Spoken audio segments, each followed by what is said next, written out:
So here we have the Audi Q5 on a 16 plate. I'm going to start off by showing you around the outside of the car, and then we'll hop in and run through some controls on the inside.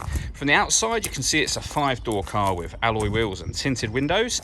Let's start off inside the boot and then work our way around the rest of the car from there. The tailgate on this car will open electronically. You can do that from the key or from the tailgate itself. As we approach the back of the car, you'll see we have reversing sensors. Plenty of boot space as well, along with that 60/40 split folding rear seat should you wish to increase this space even further. Okay, so we're just going to work our way back round to the front of the car, and then we'll hop in and run through some controls on the inside. But now that we've done a full circle of it, you can see it's in excellent condition the whole way round. Just briefly before we climb in, I think it's well worth seeing the interior from this exterior point of view. There's plenty to run through on the dashboard, so let's hop in and we'll do that right now. Okay, now that we're inside the car, we're going to start with the dials. On the left-hand side, we have the coolant temperature gauge, followed by the rev counter, the speedometer, and the fuel gauge. In the middle, you can see the total miles for the car. First of all, they are 61,299. Above that, we have a digital readout for the speedometer. You can change the information that's displayed there using buttons on the steering wheel. There are various different menus available to you. If we back out to the steering wheel, on the left-hand side, we have stereo controls. And the stereo controls continue over on the right, just here. The button underneath there, on the bottom of this stalk, will change that information for you. We also have cruise control and speed limiter.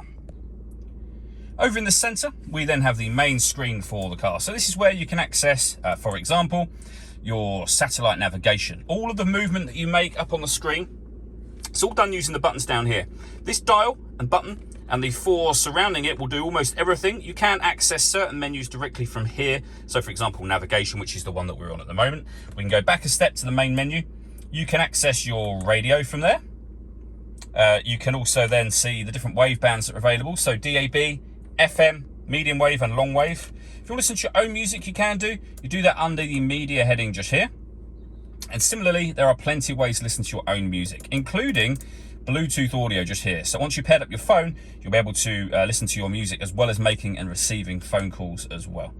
You've got your navigation, and then your phone is paired under the phone or telephone heading just there. Working our way down, we have the CD player. We have 2 SD memory card slots just there. And beneath that, the dual zone climate control. So you can adjust the passenger temperature, the driver temperature. You can increase and decrease the fan speed, and you can determine what direction you'd like the air to be distributed in just down here. So fan speed is that one, and then you can increase and decrease. Direction of the air is that one.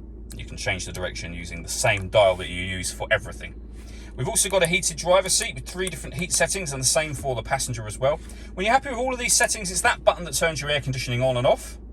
Or hit auto. The car will then maintain these temperatures for you by taking full control of everything manually. You can turn that off by making any manual adjustment. You'll see auto is now gone. We can open up this section. We have a 12-volt charging socket, cigarette lighter, and some storage as well. The gear lever for the fully automatic gearbox, along with an electronic handbrake, the buttons I went through just a moment ago, and the main volume for the stereo. All that leaves me to say is thank you for taking the time to watch this video. If you'd like to come and see the car in person and have a test drive, please feel free to give us a call here at Surrey Specialist Cars. We'd love to hear from you soon.